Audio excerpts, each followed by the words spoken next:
Spokesman Colonel Rob Phillips said on December 5th that the U.S. Army plans to introduce the Typhon Strategic Mid-Range Fires (SMRF) system to the Indo-Pacific in 2024.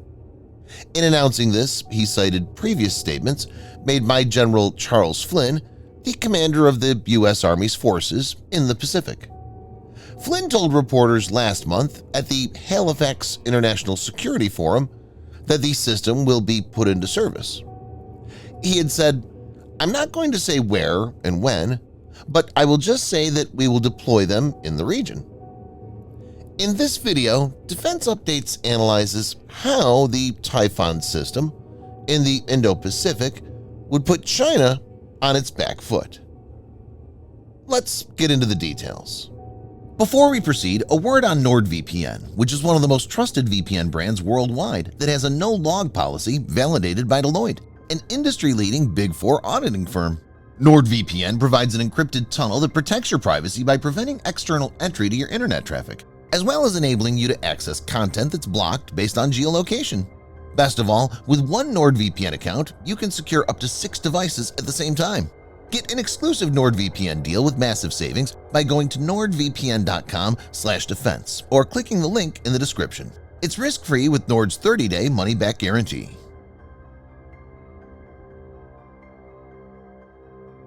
The Typhon system consists of multiple components.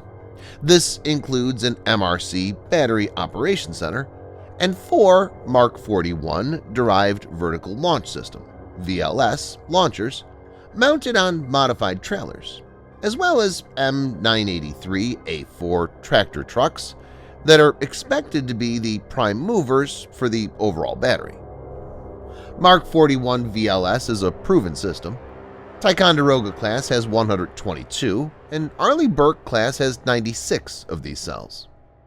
Both the missile that the U.S. plans to acquire for the TWS are ground-launched variants of the Navy's SM-6 and Tomahawk cruise missile types. Viewers may note that both are produced by Raytheon Missiles and Defense. Since the U.S. Navy is the lead service for purchasing both of these weapons across the U.S. military, the U.S. Army is expected to acquire the missiles for the TWS through Navy contracts. Each TWS launcher will carry 4 missiles, and each battery will have 4 launchers, totaling 16 missiles per TWS battery. Let us look at the capabilities of the missiles one by one.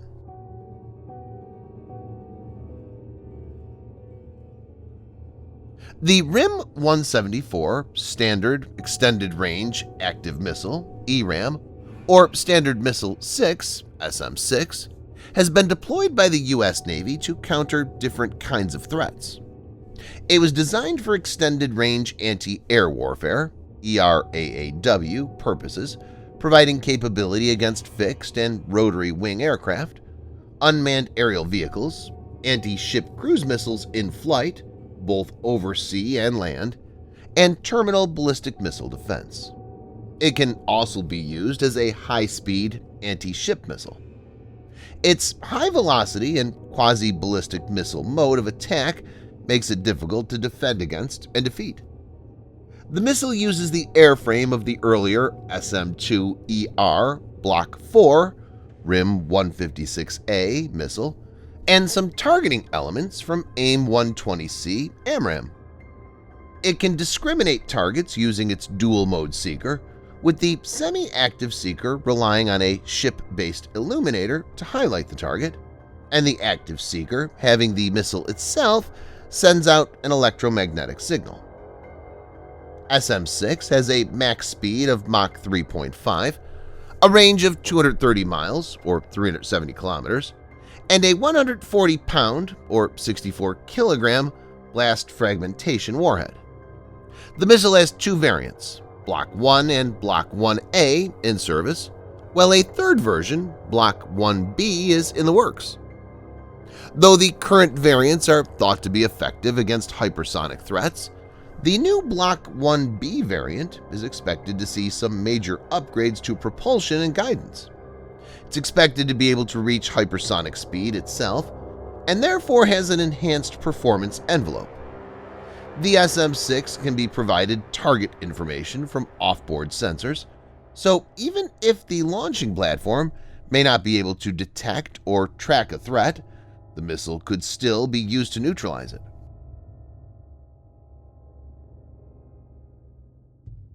Tomahawk is a long-range, all-weather, jet-powered, subsonic cruise missile. It was designed and initially produced in the 1970s by General Dynamics. Depending on the variant, the missile has a maximum range of 1,550 miles or 2,500 kilometers. Over the years, the missile has seen many upgrades to keep it relevant. Block 5 is the latest one and has two variants, 5A and 5B, both of whom are compatible with the Typhon weapon system. The Block 5A variant is called Maritime Strike. It has a new seeker capable of hitting a moving target, so it could be used to target a rival's surface combatants. The target information in the variant could be updated in flight. The warhead will be geared towards destroying enemy warships. The Block 5B features the JMEWS, or Joint Multi-Effects Warhead System. It has a two-stage warhead that combines blast fragmentation and enhanced penetration in one warhead. It will be able to destroy a wide variety of targets, soft targets like parked aircraft, as well as hardened ones like bunkers.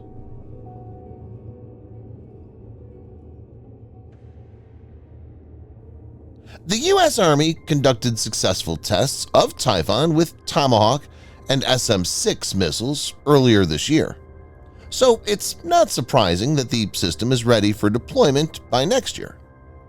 The Defense Updates community may note that in 1987, the Intermediate Range Nuclear Forces Treaty, INF, was established between the U.S. and the then Soviet Union, prohibiting the deployment of land-based missiles, both conventional and nuclear, with a range of 500 kilometers to 5,500 kilometers, or 310 miles to 3,400 miles.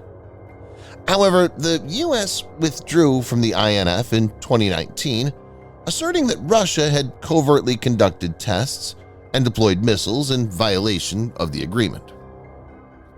Importantly, China, which was not part of the INF treaty, has exploited the treaty to build a potent rocket force. According to the Pentagon's latest annual report, the Chinese military is estimated to have 1,500 missiles with a range of 1,000 kilometers to 5,500 kilometers, or 620 miles to 3,420 miles. While it's unclear where the system will be deployed, Guam could be a starting point. With Typhon, U.S. forces would be able to hold Chinese aircraft, ships, as well as high-value ground targets at risk. Subscribe for more videos like this. Hit the like button if you find the video interesting, and kindly provide your feedback in the comment section. This will help us improve.